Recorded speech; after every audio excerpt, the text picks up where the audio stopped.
ನಮಸ್ಕಾರ. ನಾನು ಇದೀಗ ತಾನೇ ಮಗ್ಗಿ ಪುಸ್ತಕದ 2 ಹಾಡುಗಳನ್ನು ನೋಡಿದೆ.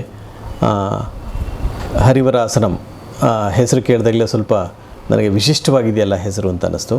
ಹಾಗೆ ಮಗ್ಗಿ ಪುಸ್ತಕ ಅನ್ನೋ ಶೀರ್ಷಿಕೆ ಕೂಡ ಒಂದಿಷ್ಟು ವಿಶೇಷವಾಗಿದೆ. ಮಗ್ಗಿ ಪುಸ್ತಕದ ಬಗ್ಗೆ ಇವರು ಹೇಳೋದಕ್ಕೆ ಮುಂಚೆನೇ ನನಗೆ ಈ ಹಿಂದೆ ಎಲ್ಲ ಪತ್ರಿಕೆಗಳಲ್ಲಿ ಇದನ್ನು ಓದಿ ಶೀರ್ಷಿಕೆ ತುಂಬ ಚೆನ್ನಾಗಿದೆ ಅಂತ ಅನ್ನಿಸ್ತು. ಯಾಕೆಂದರೆ ಇವತ್ತು ಸಿನಿಮಾವನ್ನು ಚಿತ್ರಮಂದಿರಕ್ಕೆ ಪ್ರೇಕ್ಷಕರನ್ನ ಕರ್ಕೊಂಬರೋದ್ರಲ್ಲಿ ಆಕರ್ಷಕವಾದ ಶೀರ್ಷಿಕೆ ಕೂಡ ಬಹಳ ಮುಖ್ಯವಾಗುತ್ತೆ.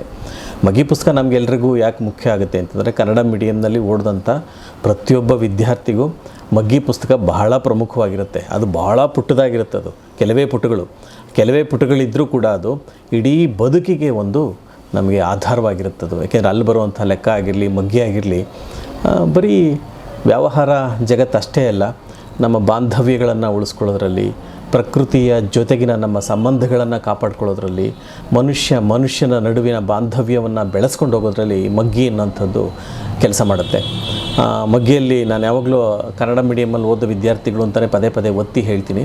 ಯಾಕೆಂದರೆ ಅಲ್ಲಿ ಸಂಕಲನ, ವ್ಯವಕಲನ, ಗುಣಾಕಾರ, ಭಾಗಾಕಾರ ಇವನ್ನೆಲ್ಲ ನಾನು ನನ್ನ ಪ್ರಾಥಮಿಕ ಶಾಲೆಯ ಸಂದರ್ಭದಲ್ಲಿ ಓದಿ ಆಮೇಲೆ ಇಂಗ್ಲೀಷ್ ಮೀಡಿಯಮ್ಗೆ ಹೋದಾಗ ಅದನ್ನೇ ಸಬ್ಸ್ಟ್ರಾಕ್ಷನ್, ಡಿವಿಷನ್ ಅಂತೆಲ್ಲ ಹೇಳಿದಾಗ